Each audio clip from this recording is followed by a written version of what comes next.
Mr. Toole, you've been very direct in some of the things that you've said. This doesn't make sense at all. So if we could start with Mr. Tootin, if you could tell me what you think we could do and help you do that job better to make sure the Western drought does not significantly get worse, but we can improve. First, thank you to this. Folks, we have a ton of news about the fourth stimulus check and Social Security benefits. Be sure to continue watching this video because you definitely don't want to miss out on it.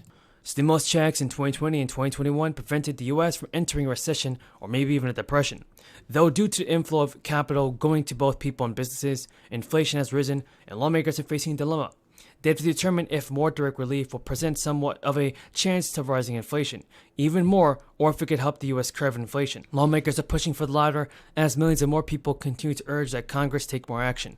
Stimulus checks and the $3 trillion in relief allegedly have contributed 3% in inflation by the end of 2021. The direct relief payment helped the bank accounts of millions of Americans, and if more relief is spent heavily on discretionary purchases that might make costs rise. According to the data from the U.S. Department of Health and Human Services, found that relief from the government prevented 11 million Americans from falling into poverty.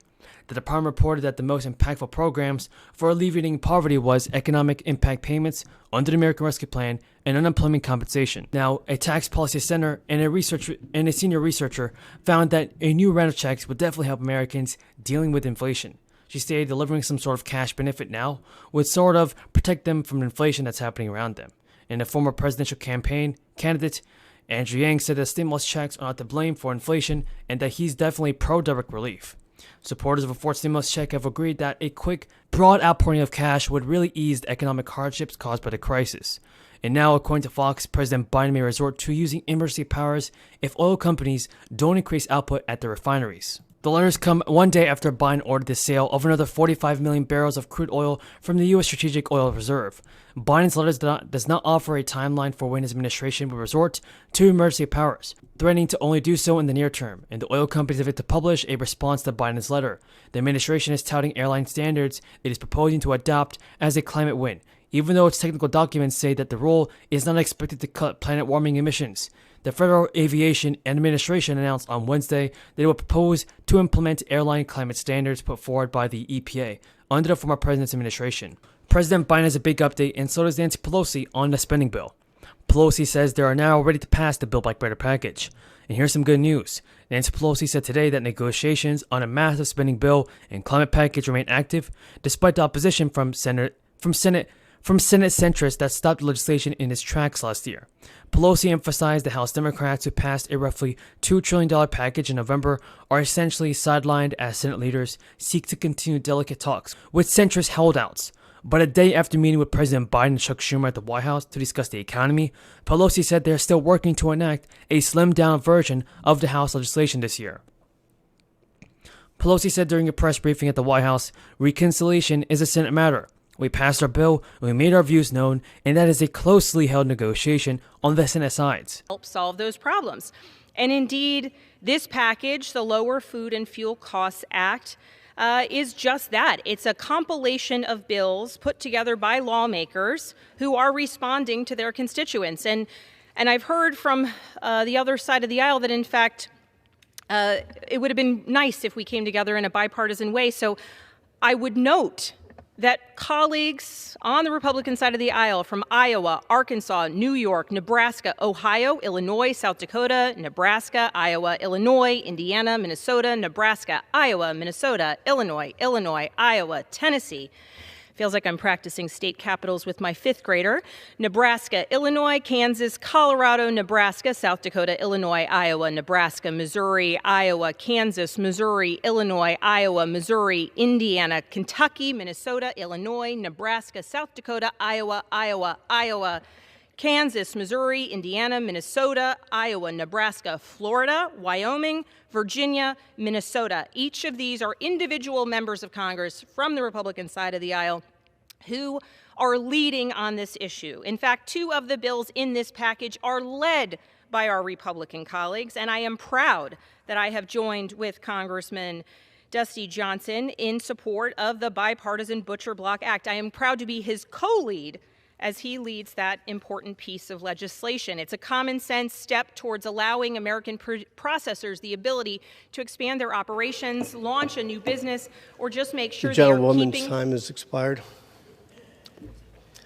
Gentleman from I Pennsylvania. yield the distinguished woman an additional minute.